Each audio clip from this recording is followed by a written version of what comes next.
Hi, it's Steve again, module number 3 this time around, and I wanted to do a quick video around the idea of setting strategy for your goals as part of your ministry development plans.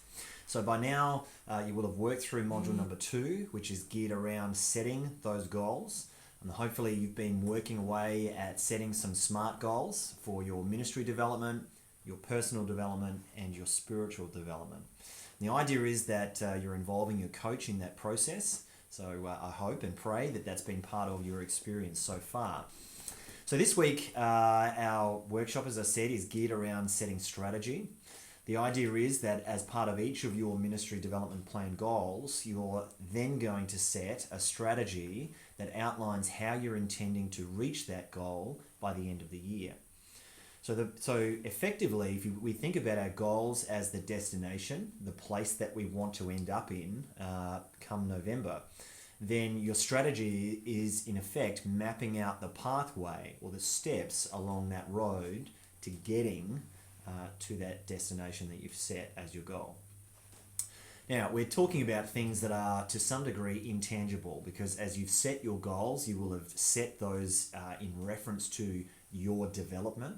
So we're not talking about concrete goals that are set in terms of what you do, but rather development goals that are set in terms of how you want to develop in the ministry areas that you've chosen.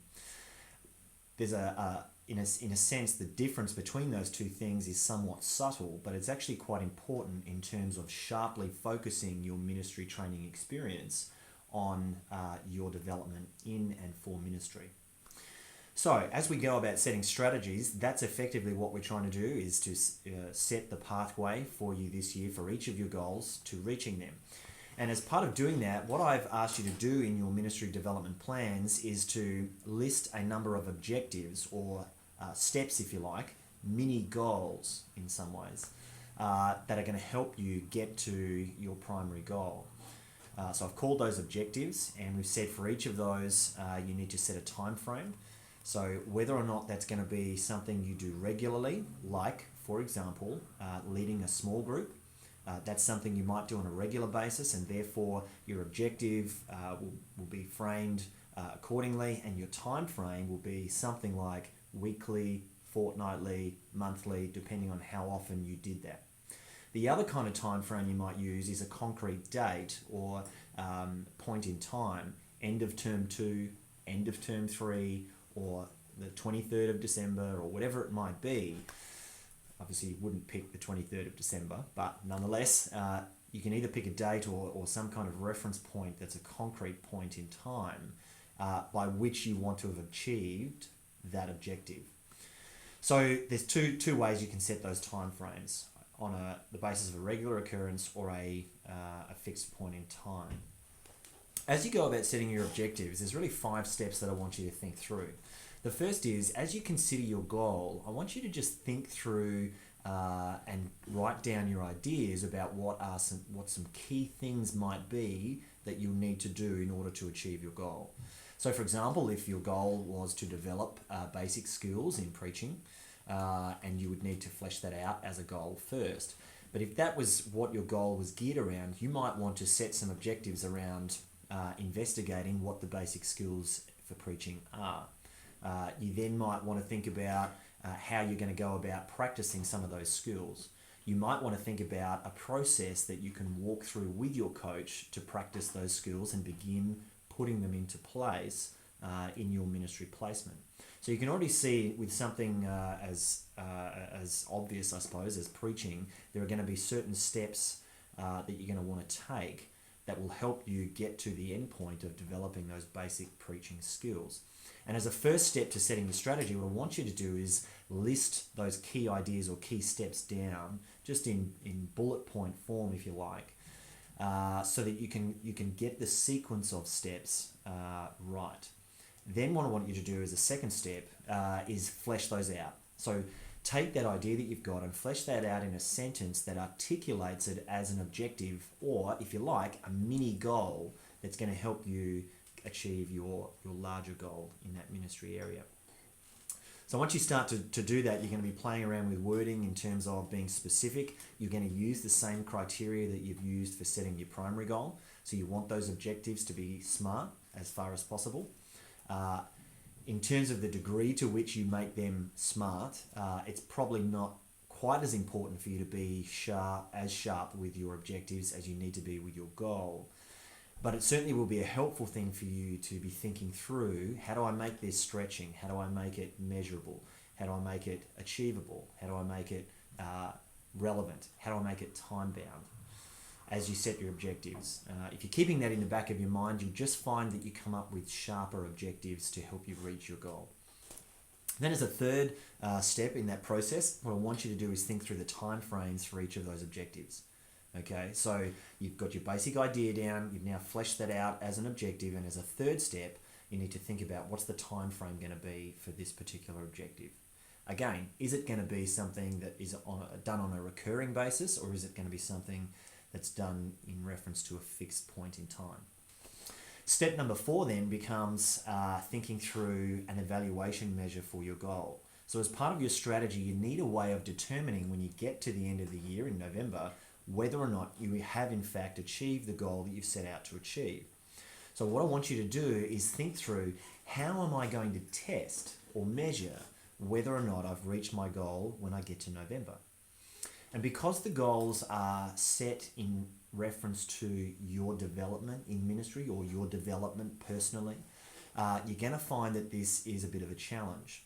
If, for example, you set a goal in terms of simply what you were doing, something like, I want to preach 3 sermons by the end of the year, it's going to be easy to test that or evaluate whether or not you've achieved that, because you'll simply ask the question, did I in fact get up and preach 3 sermons?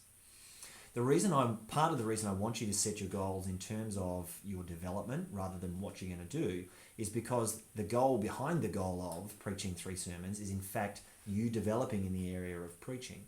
So rather than hide that behind a goal set in terms of what you do, I want you to just go straight through to, how is it I'm really looking to develop here, and how am I going to test that at the end of the year?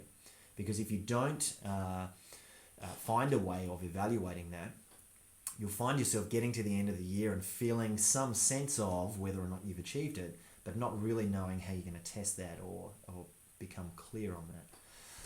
So when you go about setting an evaluation measure for these kinds of goals, you need to think probably in terms of how am I going to see evidence, tangible evidence, or how is tangible evidence going to fall out of me achieving the goal that I'm wanting to achieve?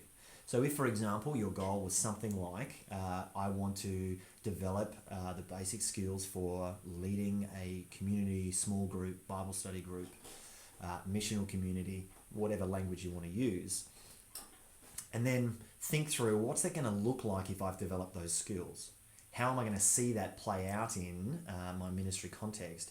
And how am I going to get objective evaluation of that so that I can test whether or not from the beginning of the year to the end of the year I've really grown in that? So what you'll find is that feedback from your coach and from others that are involved in ministry with you, potentially your pastor if your coach isn't your pastor, feedback from those kinds of people is going to be really helpful, because that's feedback then from an outside observer about their opinion, their view, their thinking about how they've seen you grow over a period of time. So remember, if we're talking about intangible factors like developing in certain ways, the only way you're going to be able to observe that is either through the lens of your own eyes, in seeing how you're traveling through the year, and then comparing how you've gone from the beginning of the year to the end of the year, and by external observation, so others looking in and seeing how you've grown from one point to the next. So you'll find that your evaluation measures are often going to be geared around evaluation by others and yourself at the beginning of the year, and then comparing that to the end of the year. Okay, so hopefully that's helpful in helping you think through how you go about evaluating these goals. It's not the case that all of your evaluation measures have to be what I just described. It may be that there are other evaluation means that are really effective for you in the ministry that you've chosen and with the goals that you've chosen. So please feel free to go with those. The key idea is that there's some way of testing whether or not you've reached your goal at the end of the year. Okay, and then the fifth and final step in terms of developing your strategy is then to, in a sense, take a back step and then review your overall strategy. Have a look at your individual steps, how the timeframes line up, how the steps themselves work in sequence in terms of journeying you through from March now until the end of the year in November when your ministry placement finishes. And think through whether or not this is really going to help you as an overall picture and as an overall strategy reach the goal that you're trying to reach. Okay. So that's the big picture in terms of setting your strategies. I'm hoping that you've already had a chance to start talking about this stuff with your coach. Now that we've had a little bit of a chat about this here, what I want you to do is jump back into your module stuff and have a look at some of the examples there and work through how those have been developed. So what I've done is taken a few goals from students' actual MDPs that were submitted last year or previously and used those as a springboard for us to think through together. What does it look like to set a strategy for a goal like this, which is something that one of the previous students have actually done prior to this year. So, hope and pray that this has been helpful, and I hope and pray that as you set your strategies for your goals as part of your ministry development plans, that you find this to be a really helpful and effective means of focusing you in on the goals that you've determined for yourself for this year, so that you really have the opportunity to develop and grow quite sharply in the midst of your ministry practice. Okay, that's all for this week, and I look forward to seeing you again soon. Thanks.